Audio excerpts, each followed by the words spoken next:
From the best-selling Christian Heroes Then and Now series, YWAM Publishing presents Corrie ten Boom, Keeper of the Angel's Den by Janet and Geoff Benge, read for you by Rebecca Gallagher. For information about other titles in this outstanding series, please visit our website at ywampublishing.com or call us at 800-922-2143. Chapter 1. Judenhilfe. The cold metal of the handcuffs chafed at Corrie's wrists.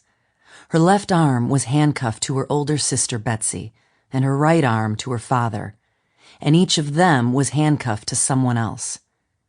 Together, the chain of handcuffed people stumbled along the alley towards Smedestraat. The morning snow had melted into gray puddles that lay on the cobblestones. With each footstep, icy water splashed onto Corrie's legs. The group's Gestapo escort barked at the prisoners in German, trying to make them move faster, an order impossible to carry out. It was well after curfew, and not a speck of light lit the street. It was all Corrie could do to keep herself and her father from losing their balance and falling. There was no way they could march at the pace their German captors wanted. Corrie's 84-year-old father simply couldn't go any faster, and neither could Corrie, who was sick with the flu. The soldiers had dragged her out of her bed, and she felt so weak that with every step she took, she had to fight the urge to give up and collapse onto the cold, wet cobblestones. As they stepped from the alley out onto Smedestraat, Corrie wondered whether she would ever again see the Bayet, the house where she had lived nearly all her life. Would she ever again mend watches in its ground-floor repair shop? And would her father's cigar smoke and the delicious aroma of Betsy's fresh-baked bread ever fill the house again? It didn't take long to reach their destination, Haarlem Police Headquarters.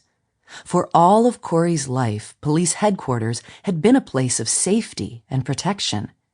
It was where you went for help, or to report a stray dog you had found in an alley, or to inquire about your lost purse or wallet.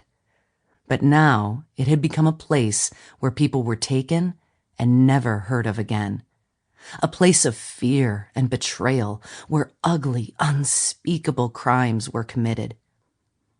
These days, residents of Haarlem avoided police headquarters at all costs.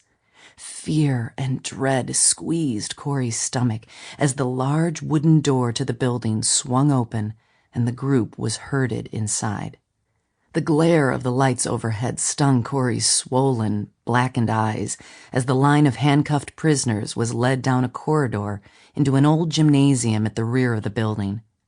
The gym floor was covered with thin mats, and small clusters of other tired, bloodied, and bruised people sat or lay on the mats.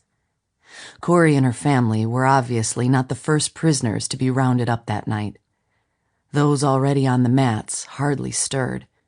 Some just looked at the new group of prisoners as they were led into the room. It was better if the Gestapo didn't know who recognized whom. Finally, the handcuffs were removed, and Corrie ran her hands over her battered and bruised face. The pain was still intense, but it would pass. What was important was that Corrie hadn't given up any of the information the Gestapo officer had tried to beat out of her. The secret of the Angel's Den was safe. For that, Corrie was thankful. A few cuts and bruises were a small price to pay for saving the lives of the 6 people hidden inside the secret room. By now, Corrie longed to lie down on one of the thin mats on the floor and sleep. The flu had made every joint in her body ache. Her throat was raspy and sore, and her chest heaved with every breath she took. But instead of letting her collapse onto a mat, the German guards pushed her into a line of people that stretched to a single desk at the far end of the room. As minutes gave way to hours, Corrie steadied herself against the wall and wondered how much longer she could keep standing. Her body shook, both from the effects of the flu and from the shock that had finally settled. Sample complete. Ready to continue?